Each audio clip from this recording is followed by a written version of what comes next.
An application by Interdicted Police Federation Chairman Corporal Rohan James to be reinstated pending the hearing of his appeal has been denied by the Court of Appeal.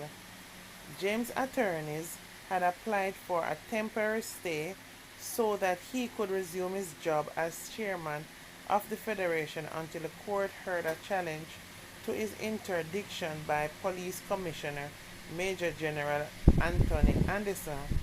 That court challenge is set to be heard in the Supreme Court on September the 28th, 2023. James was interdicted over remarks he made in July at a funeral service for a slain cop. Following a probe, the police commissioner directed that disciplinary action be taken against James at a court of inquiry. James was also interdicted from duty with immediate effect at 3/4 of his salary. In a ruling dated September 14, 2023, the Court of Appeal said that the application for leave to appeal the interdiction was refused. In explaining its decision, the court said the effects of the action taken against James had been ameliorated somewhat by his salary being restored to 99%, although he has lost the benefit of 2 allowances and the halting of the disciplinary process against him pending the hearing in the Supreme Court. The court also indicated that as a consequence of James' interdiction, the Federation is now served by an acting chairman and other functionaries, notably a general secretary and other officers.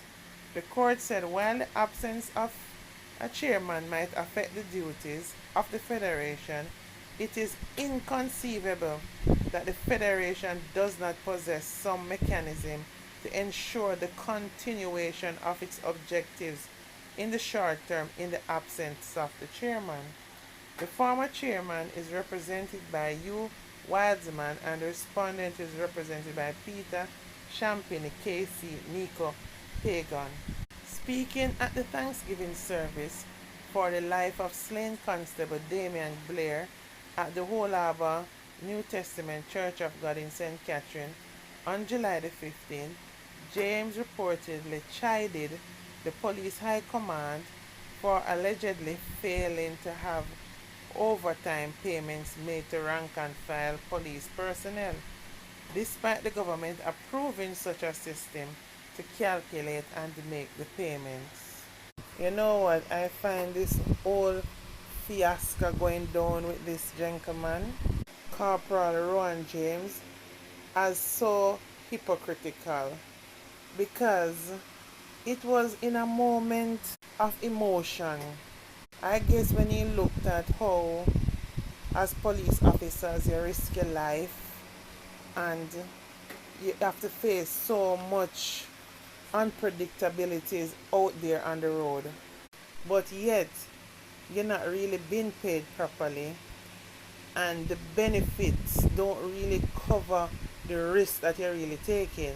So it's all emotional, he was feeling, and he vented and said, imagine, you know what, they even have the overtimes and every month them going to get it and months pass and months pass and months pass and they still can't get no overtime pay. And on top of that, maybe they had a system there that was able to calculate it accordingly. Now the government put things in place for their overtime to be calculated appropriately. And they still ain't getting any, they still haven't gotten any money. And I know they could have taken a different look at it and even say they give him disciplinary action, let him off for a month from work or 2. Because when you think about it, he wasn't talking just for himself. He was talking for all rank and file police officers, everyone. You understand? And instead of focusing on what he really spoke about, they focus on the fact that he actually said it out loud and said it at a funeral and give them deadline, which to them They are saying it might have sound like a threat because, don't quote me, but he said something to the effect, as if I can't remember now, where he said they better basically prepare themselves if mountain them don't get them overtime pay. Not exactly what he said, but something to that effect he said. And it could have been dealt with better, but guess what they end up doing now? They spend so much time focusing on him. Have anybody asked, have these police or rank and file police officers, have they gotten it? I doubt that, because I still heard up to about a month ago that they still never get the money. They still don't get that overtime, what they're supposed to get. They're still being owed money. You understand? And I bet you probably all Christmas, they're still going to be owed money.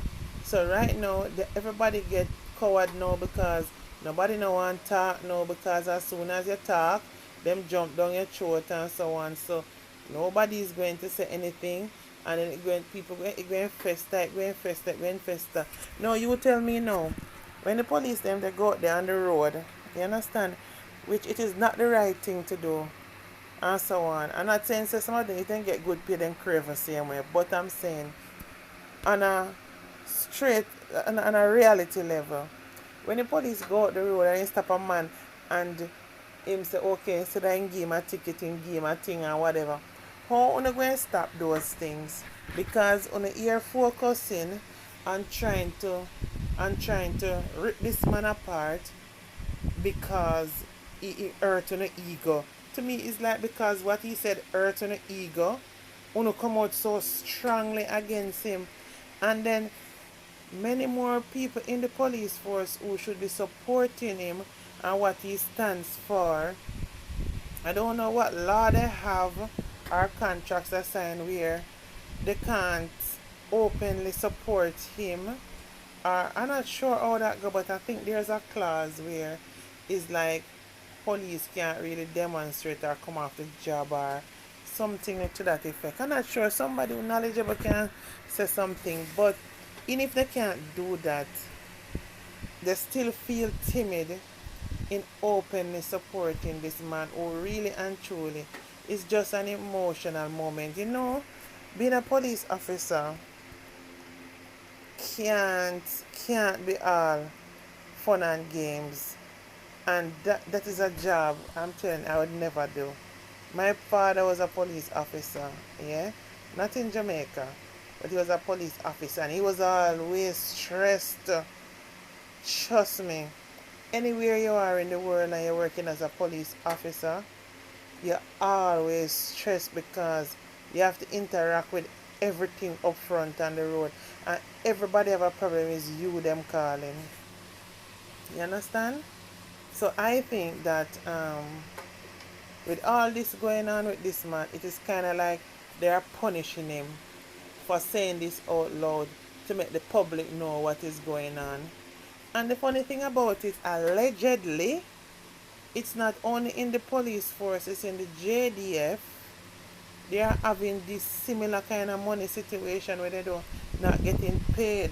That's why I wonder when I heard the Prime Minister was glad to say that he was ready to send people to officers to Haiti to help whatever and so on. He ain't even paying them good for when they gone out to look after their family properly. Because sometimes no matter you work hard and so on, the money still not 100% cover the bills where you not have to look on it. You know, you can just pay a bill without look on it. Who can just pay them bill without look at it? Because you no matter how you work yourself to the bone, you're still just managing. You understand? So imagine what them going through, and their money already not big and loud already. So at the end of the day, what is still happening for the officers? Them have they gotten their overtime money that's been owed to them? And that is the real question here. Have they gotten their money? I doubt that. That is the thing. And as I said, it's not only for the allegedly it's not only in the JCF, it's in the JDF. Situations is similar, just the same. All I can say is God go with me. Jamaica, not an easy place. Everybody is full of ego. And as soon nobody not looking at the right from wrong is as long even when you stand up for your right, people egos get crushed. Nobody not just looking at the facts and just sticking with the facts. It's about egos and don't step on the wrong toes. But you could have what this.